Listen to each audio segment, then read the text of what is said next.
నమస్తే welcome to స్వేచ్ఛ TV నేను మీ దుర్గా భవాని బీజేపీ జాతీయ అధ్యక్షులని ఎవరు నియమించాలి అనే విషయంలో అయితే బీజేపీ ఒక స్పష్టతకు వచ్చినట్టయితే అర్థమవుతుంది ఒకసారి ఇక్కడ చూడండి కమల అధ్యక్ష పీఠం దక్షిణానికే జాతీయ అధ్యక్ష పగ్గాలు మహిళలకు ఇచ్చే వ్యూహం ప్రధానంగా తమిళనాడుపై ఫోకస్ పరిశీలనలో నిర్మలా సీతారామన్ పురంధేశ్వరి పేర్లు ఆర్ఎస్ఎస్ లో పనిచేసిన వారి వైపు మొగ్గు మరో 9 రాష్ట్రాల అధ్యక్షుల ఎన్నిక తర్వాత నిర్ణయం సో కమల అధ్యక్ష పీఠం ఎవరికి ఇవ్వాలి అని ఆలోచిస్తున్న ఈ నేపథ్యంలో మహిళలకు ఇస్తే ఎలా ఉంటది బీజేపీ మహిళలకి ఇస్తే బాగుంటుందా లేదా అనే విషయాల మీద ఆలోచించినట్లుగా అదే దిశగా వెళ్తున్నట్లయితే సమాచారం అయితే వచ్చింది దానికి సంబంధించినంత వరకు రేస్లో ఎవరున్నారంటే ముఖ్యంగా ముగ్గురు ఉన్నారు ఆ ముగ్గురు ఎవరు అని అంటే మాత్రం ఒక పక్క నిర్మల సీతారామన్ ఉన్నారు తర్వాత పురంధేశ్వరి ఉన్నారు మరి అదే విధంగా ఇంకొకరు ఉన్నారు వనతి శ్రీనివాసన్ సో ఈ ముగ్గురు కూడా రేస్లో ఉన్నట్టయితే ఇక్కడ అర్థమవుతుంది అదే కాకుండా ఆర్ఎస్ఎస్ వాళ్ళు కూడా దీనికి ఓకే అని చెప్పారు అందుకే వీళ్ళు ముందుకు వెళ్తున్నారు అని చెప్పి కూడా ఒక ఇన్ఫర్మేషన్ అయితే ఉంది దానికి సంబంధించినంత వరకు అయితే ఒకసారి తెలుసుకునే ప్రయత్నం అయితే చేద్దాం మరి ఏం చేయబోతున్నారు ఏంటి అనేది బీజేపీ చరిత్రాత్మక నిర్ణయం దిశగా అడుగులు వేస్తుంది మహిళల వైపు వ్యూహాలు రచిస్తుంది తమ పార్టీని నడిపించే బాధ్యతలను మహిళలకు కట్టబెట్టేందుకు కసరత్తు చేస్తుంది ఎన్ని పార్టీలు జతకట్టినా తలపడిన రాజకీయ నేతల బరిలోకి దిగినా మట్టి కనిపించేలా వ్యూహాలు రచించడంలో కాషాయి పార్టీ దిట్ట అందులో జాతీయ పార్టీని నడిపించే బాధ్యతను కట్టబెట్టాలంటే అంత సులువు కాదు కానీ బీజేపీ దక్షిణాదిన పార్టీ విస్తరణ సో ఏంటిదనంటే బీజేపీ ముఖ్యంగా సౌత్ లో కూడా బీజేపీ పార్టీని వాళ్ళు గట్టిగా విస్తరణ చేసుకునే ప్రయత్నాలలో భాగంగానే మరి ముఖ్యంగా ఇప్పుడు సెలెక్ట్ చేసుకున్న ముగ్గురు మహిళలు కూడా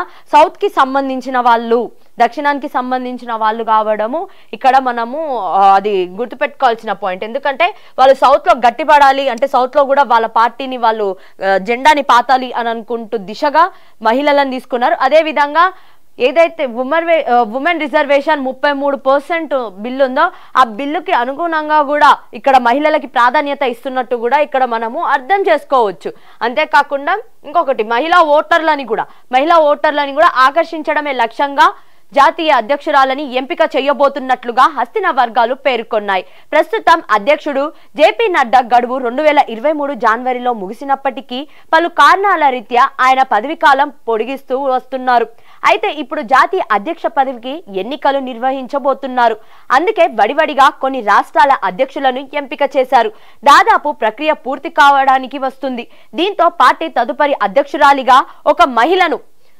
మహిళను తీసుకుంటే ఎలా ఉంటది అనే ఆలోచనతోటైతే వీళ్ళు ముందుకి పోతున్నారు మరి ఆ దిశగా అడుగులు వేస్తున్నారు కాబట్టి మరి ముఖ్యంగా నార్త్ లో వీళ్ళకి ఆల్మోస్ట్ బీజేపీ అంటే ఒక మంచి ఫాలోయింగ్ ఉంది కానీ సౌత్ లో ఎలా అంటే సౌత్ లో ప్రాంతీయ పార్టీలకి ఎక్కువగా ఆదరణ ఉంటుంది మరి అలాంటి ప్రాంతీయ పార్టీలని కాకుండా బీజేపీ ముందుకు రావాలంటే వాళ్ళు రచించిన వ్యూహాలు ఇలా ఉన్నాయన్నమాట సో ఆ వ్యూహాలు ఎలా అనిపిస్తున్నాయి మనకి ఇక్కడ క్లియర్ గా తెలుస్తుంది కదా రైట్ మహిళా అధ్యక్షురాన్ని నియమించేలా జాతీయ నాయకత్వం సుదీర్ఘ కసరత్తు చేస్తున్నట్లుగా కాషాయి వర్గాలు పేర్కొంటున్నాయి ఈ పదవి రేసులో తమిళనాడు ఎమ్మెల్యే వనిత శ్రీనివాసన్ కేంద్ర ఆర్థిక మంత్రి నిర్మల సీతారామన్ ఆంధ్రప్రదేశ్ ఎంపీ దగ్గుపాటి పురంధేశ్వరి పేర్లు ముఖ్యంగా వినిపిస్తున్నాయి ఈ ముగ్గురు పేర్లు వినిపించడానికి గల ఒకటే ఒక కారణం వాళ్ళు సౌత్ కి చెందిన వాళ్ళు కావడంతో వాళ్ళ ముగ్గురు పేర్లు వినిపిస్తున్నాయి మరి అదే విధంగా ఒకసారి చూద్దాం అసలు వీళ్ళ పేర్లే ఎందుకు వినిపిస్తున్నాయి అనే విషయానికి వచ్చేద్దాం అంటే ఏం చేయబోతున్నారు ఏంటి అనేది వనతి శ్రీనివాసన్ వైపే అధిష్టానం బీజేపీ జాతీయ అధ్యక్షురాలుగా ఆర్ఎస్ఎస్ కు చెందిన వారికే దక్కే అవకాశాలు ఎక్కువగా ఉన్నట్లుగా విశ్వసనీయ సమాచారం సో ఫస్ట్ థింగ్ ఏంటి అంటే మాత్రం ఆర్ఎస్ఎస్ కి సంబంధించిన వాళ్ళనే ఫస్ట్ అధ్యక్షులను చేయాలి అని చెప్పి భావిస్తున్నారు అనే విషయానికి ఇక్కడ ఫస్ట్ పాయింట్ సో తను ఆ విషయంలో తను ఉంది కాబట్టి తనని ఎక్కువగా తీసుకోబోతున్నారు మరి అదే విధంగా అందులో ప్రస్తుతం బీజేపీ మహిళా మోర్చా జాతీయ అధ్యక్షురాలుగా ఉన్న వనతి శ్రీనివాసన్ వైపు మొగ్గు చూపుతున్నట్లు తెలుస్తుంది వనతి శ్రీనివాసన్ తమిళనాడులోని కోయంబత్తూర్ సౌత్ నియోజకవర్గ ఎమ్మెల్యేగా ఉన్నారు ఇందులో ఇంకొక పాయింట్ ఏంటిది అంటే ఇక్కడ 2 పాయింట్లు ఒకటి తను ఆర్ఎస్ఎస్ నుంచి రావడము సెకండ్ ఏంటిది అంటే తను తమిళనాడులోని కోయంబత్తూర్ సౌత్ నియోజకవర్గం ఎమ్మెల్యేగా ఉన్నారు సో కోయంబత్తూర్ సౌత్ కి నియోజకవర్గంలో ఆమె ఎమ్మెల్యేలుగా పనిచేయడం ఒకటి అందులోనూ మళ్ళీ బీజేపీ మహిళా మోర్చా జాతీయ అధ్యక్షురాలుగా ఉన్న ఈమెకు పార్టీ జాతీయ అధ్యక్షురాలు అవకాశాలు ఇవ్వాలి అని చెప్పి కూడా సమాచారం. అంటే సమాచారం అంటే ఏంటి, చర్చించుకుంటున్నారు. ఈమెకి ఇస్తే బాగుంటుందా, ఎందుకంటే గతంలో ఈమె పనిచేశారు, ఆర్ఎస్ఎస్ కి కూడా అనుసంధానంగా ఉంటుంది. అదే విధంగా తను ఇంకొక విషయం ఏంటిదనంటే తను కోయంబత్తూరులో ఎమ్మెల్యేగా అయితే ఆ నియోజకవర్గంలో, సౌత్ నియోజకవర్గంలో పనిచేస్తున్నారు కాబట్టి తనకిద్దామా అని చెప్పి కూడా ఒక భావన అయితే ఉంది. మరి ఏం చేయబోతున్నారు అనేది చూడాలి. న్యాయవాదిగా కెరియర్ ప్రారంభించిన ఆమె 1993లో బీజేపీలో చేరారు. తమిళనాడు రాష్ట్ర కార్యదర్శి, జనరల్ సెక్రటరీ, ఉపాధ్యక్షురాలుగా పలు కీలక పదవులు నిర్వహించారు. ఆమె నాయకత్వంలో మహిళా మోర్చా అనేక విజయవంతమైన కార్యక్రమాలను నిర్వహించింది. ప్రధాని నరేంద్ర మోడీ, అమిత్ షా వంటి నాయకుల నుంచి ప్రశంసలు లభించాయి. కోయంబత్తూరులో ఆమె రాజకీయ ప్రభావం, మహిళా ఓటర్లలో ఆమెకున్న ప్రజాదరణలో రేసులో ముందున్నారు. సో ఇక్కడ పాయింట్ ఇదే అనమాట. ఏంటిదనంటే తను చాలా యాక్టివ్ గా ఉంటది. తను ఏ కార్యక్రమం స్టార్ట్ చేసినా కూడా దాన్ని విజయవంతం చేసుకుంటుంది. మరి ముఖ్యంగా తను ఎప్పటి నుంచి పనిచేస్తుంది, 1993 1993లో బీజేపీలో చేరి అక్కడ నుంచి రాష్ట్ర కార్యదర్శిగా, జనరల్ సెక్రటరీగా, ఉపాధ్యక్షురాలుగా పలు కీలక పదవులను ఆమె అయితే బాధ్యతలు అయితే స్వీకరించి వాటికి సమన్యాయం చేశారని చెప్పి కూడా ఇక్కడ చెప్పుకొస్తున్నారు. మరి అదే కాకుండా ఇంకొక విషయం, తను కోయంబత్తూర్ అండ్ అంతేకాకుండా మహిళా ఓటర్లను ఆకర్షించేందుకు కూడా బాగుంటది అని చెప్పి కూడా భావిస్తున్నారు. తర్వాత తెలుగింటి కోడలి పేరు పరిశీలన. కేంద్ర ఆర్థిక మంత్రిగా ఉన్న నిర్మలా సీతారామన్ పేరు సైతం పరిశీలిస్తున్నారు. ప్రముఖ ఆర్థిక నిపుణురాలైన నిర్మలా సీతారామన్ బీజేపీలో సీనియర్ నాయకురాలు కూడా. ఆమె 2019 నుంచి కేంద్ర ఆర్థిక మంత్రిగా, అంతకుముందు 2017, 2019 మధ్య రక్షణ మంత్రిగా పనిచేశారు. ఆమె దేశం మొదటి మహిళా ఆర్థిక మంత్రిగా, రెండో మహిళా రక్షణ మంత్రిగా రికార్డు సృష్టించారు. ఇప్పుడు అధ్యక్ష పదవి దక్కితే బీజేపీ మొదటి మహిళా జాతీయ అధ్యక్షురాలి చరిత్ర కూడా నిర్మలా సీతారామన్దే కానుంది.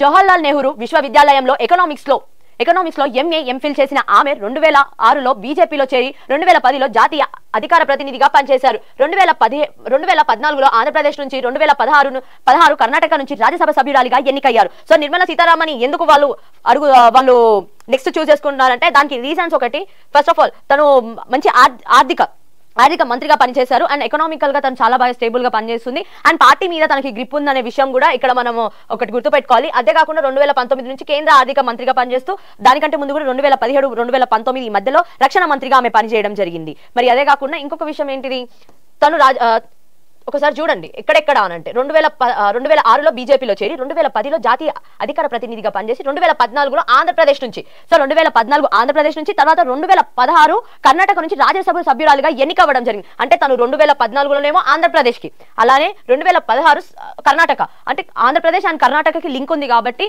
ఎందుకు తనని చేయొద్దు, తనని చేస్తే అటు ఆంధ్రప్రదేశ్, ఆ తర్వాత కర్ణాటకలో తనకి చాలా మద్దతు వస్తుంది కదా, మహిళలు కూడా తన వైపు చూసే అవకాశాలు కూడా ఉన్నాయి కదా అనే ఒక ఆలోచన అయితే ఇక్కడ కలిగింది. అంటే ఇదనమాట ప్లాన్. ఏంటిది అనంటే ఎటు పోయి ఒక మహిళని అధ్యక్షురాల్ని చేస్తే సౌత్ లో ఉన్న మహిళలు అంటే ఓటర్ల జనాభా సంఖ్య ప్రకారం మహిళల లిస్టు ఎక్కువ ఉండడం వల్ల కారణాల వల్ల మహిళలని ఎక్కువ ఆకర్షిస్తే సరిపోతుంది కదా, దానికి సంబంధించినంత ఒక మహిళా అధ్యక్షురాల్ని పెట్టుకుంటే అయిపోతుంది అని చెప్పి బీజేపీ అయితే భావిస్తుంది. అందులో భాగంగానే వీళ్ళ ముగ్గురు పేర్లు కూడా ప్రస్తావన వస్తుంది. మరి ఆ ప్రస్తావనలో మరి ముఖ్యంగా కూడా వీళ్ళు సౌత్ కి చెందిన వాళ్ళు కావడము ఇక్కడ మనం గమనించాల్సి ఉంటుంది. సౌత్ కి చెందిన వాళ్ళు, సో సౌత్ లో ఉన్నారు కాబట్టి వీళ్ళకి ఇస్తే ఇంకా ఎక్కువ పట్టు సాధించవచ్చు.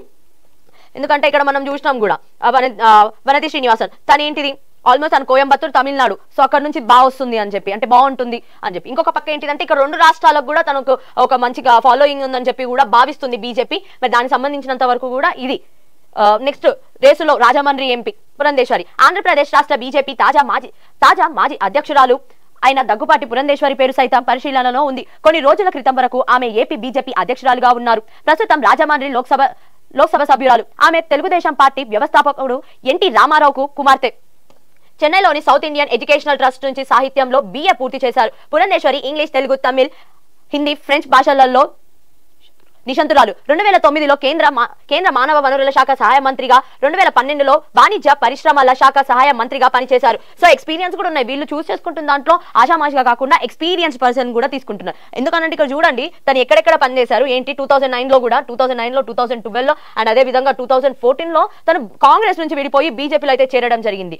ఈ ముగ్గురు నాయకురాలు దక్షిణ భారత రాష్ట్రాలకు చెందిన వాళ్ళు కావడం, అదే కాకుండా దక్షిణానికి సంబంధించినంత వరకు మహిళా ఓటర్లను ఆకర్షించడమే వీళ్ళు ముఖ్యంగా పెట్టుకోవడం.